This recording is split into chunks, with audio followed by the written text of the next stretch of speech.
Barnegat was called Breaker's Inlet for a reason.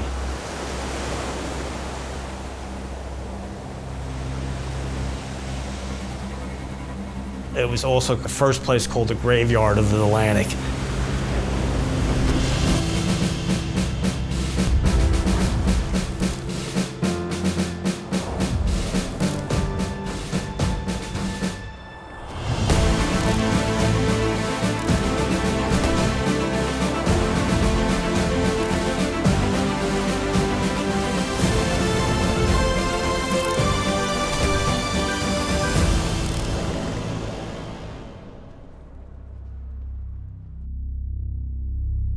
In a war fought over supply and movement, the coast became a front line. Ships carried food, goods, and opportunity.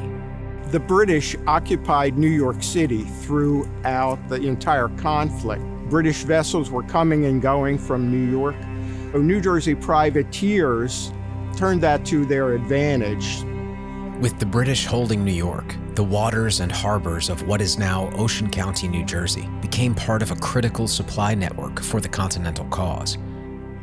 And within this larger theater of war, among the pines, salt marshes, and shallow bays, the Revolution fractured into a civil war of its own.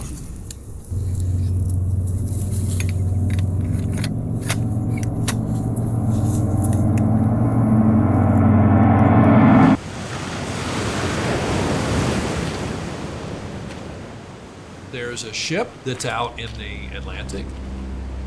A merchant vessel ends up stranded or beached on the coast of Long Beach Island. Navigation here in New Jersey is not like up in Maine where you have a rocky coast where the channels are fixed, they're not moving. Here we have sandy, muddy bottoms, the channels move, even offshore, off in the ocean, there's bars out there, you have to be careful navigating around. The coast of New Jersey, and in particular, the Barnegat Inlet, was pretty notable for shipwrecks. Those were crucial waterways for privateers and merchant sailors coming from New York to harbors like the ones we have down here, such as Tuckerton. With all that activity going up and down the coast, try to supply the British, try to supply the Patriots, there was a lot of privateering. Privateers were civilian ships serving the war effort, legally sanctioned to capture enemy ships for profit, and each side believed they were justified. To the Patriots, privateers were defenders of liberty. To the British loyalists, they were criminals. Privateering was a great way to make a living as long as you didn't get your throat cut. They were cutthroats and they were in it for business on both sides. If you look through the Constitution, the letter of marque that Thomas Jefferson would sign for these captains were you can take British ships, French ships, Spanish ships. Over 17,600 privateers existed during the Revolutionary War. There were only about 40 U.S. Navy ships at the time. The British held New York City. Basically, what our privateers were doing was stopping supplies from coming and going into New York City. In October of 1782, a Dutch cutter became caught in the crosshairs of this privateering war. It was bound for St. Thomas. On board, 21,000 pounds of scarce, high-value cargo. But the shifting sandbars of Long Beach Island had other plans, and the ship ran aground. There was a privateer under Captain Steelman sailing along the coast, saw the beach ship, landed and took control. Steelman's troops from Cape May come ashore and they try to unload this ship before it breaks up in the surf. And they need help to do that, so they send across the Barnegat Bay to Soper's Landing in what's Ware Town, and they get the Manahawkin militia to come over and help them. The Soper family during the Revolution were patriots. They were privateers, and they were also part of the Monmouth militia. Before, they were wealthy shipbuilders. They started unloading the ship because they were going to sell what was on board. Lots of community volunteers came over and they unloaded onto the beach. They have the Alligator, which is some kind of a barge, and then this guy Wilson says, "Oh, I'm one of you. I'm part of this Patriot unit, Company 5, 2nd Monmouth Militia." William Wilson, according to the story, was an employee for Joseph Soper, and he was connected to John Bacon. John Bacon, a pine robber, tangled in loyalist networks, hiding in swamps and caves in the deep Ocean County Pine Barrens, and a wanted man. Just months before, Bacon was arrested on charges of murder and high treason and likely taken to Monmouth County Jail.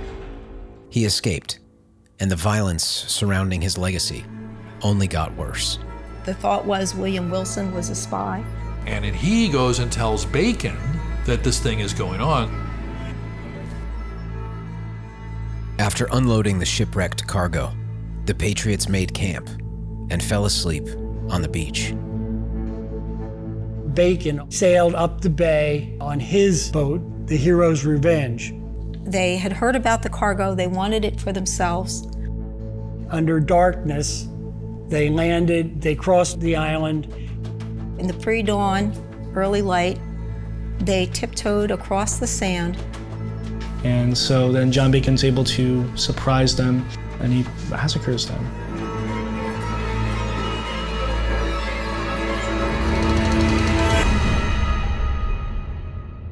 The accepted story is that 9 of his men kill and wound 25 sleeping Patriots.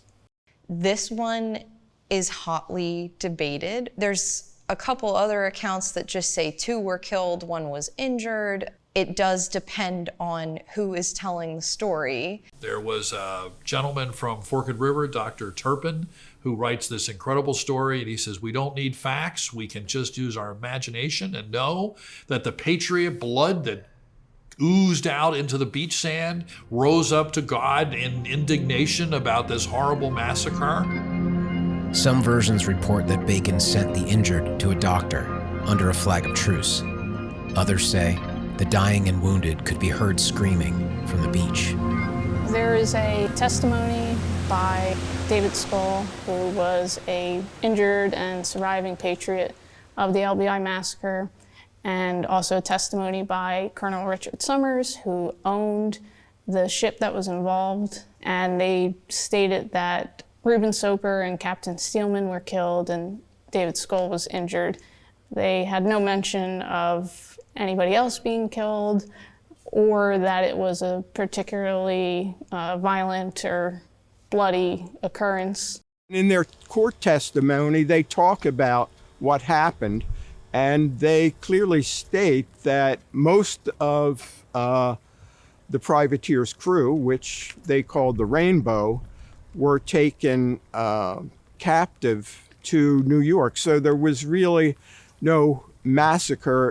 According to the British version, they didn't execute everybody.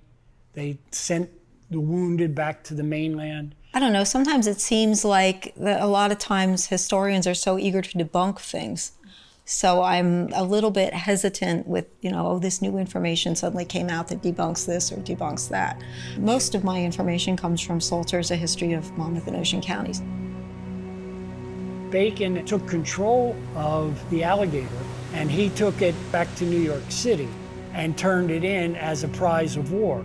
Bacon must have had a letter of marque from the British, which would make him an official captain in the British Loyalist Navy. In some stories, Bacon is made out to be a man supporting the cause he believes in, at times using violent means to achieve his goals, like many others during the Revolution, but on most occasions, he was more ethical than his fellow pine robbers.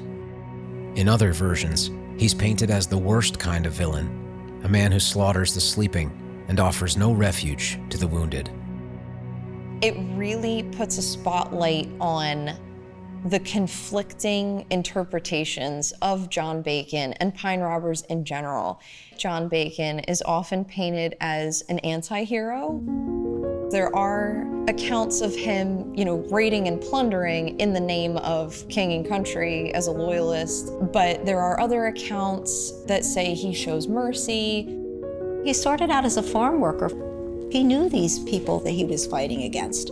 He was a neighbor, and that he could turn on them so violently and cause so much bloodshed. I guess he should be remembered as someone who took personal gain above the connections and the loyalties and the friends that had always been a part of his life. He wasn't just doing things as a bandit. He was doing things out in the open. So as far as the British were concerned, he was not a bandit, not a criminal. He was a loyal British subject. Even the people at the time taking accounts of this figure were conflicted on him. And as a result, I think we should be too. Any loss of life is a terrible thing. The fact that Reuben Soper was a young man with young children, he had a 5-year-old daughter and a 2-week-old son when he was murdered on the beach for the cause of independence.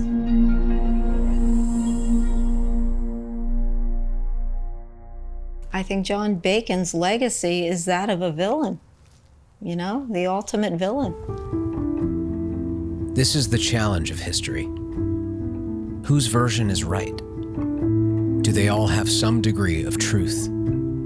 After the massacre, Bacon's reputation among the local patriots only grew. In all of Ocean County, I've read other sources that talk about basically a civil war, that we really didn't fight the redcoats so much as we fought our own friends and neighbors and family members. I guess here in the 21st century, we're trying to learn more the way it really was, how complex it really was. Shades of gray are everywhere. No human being is all good or all bad. We all exist in that gray zone, for sure. We tend to paint participants in the revolution as good guys, bad guys. It's just not that simple, and it never is with any military conflict. And that's very much like today, right? The reality is much more complex. When looking at history, you can't just subscribe to the one perspective because you could miss something. You could miss something true. You could miss something valid. I think the LBI massacre tells us that more than anything.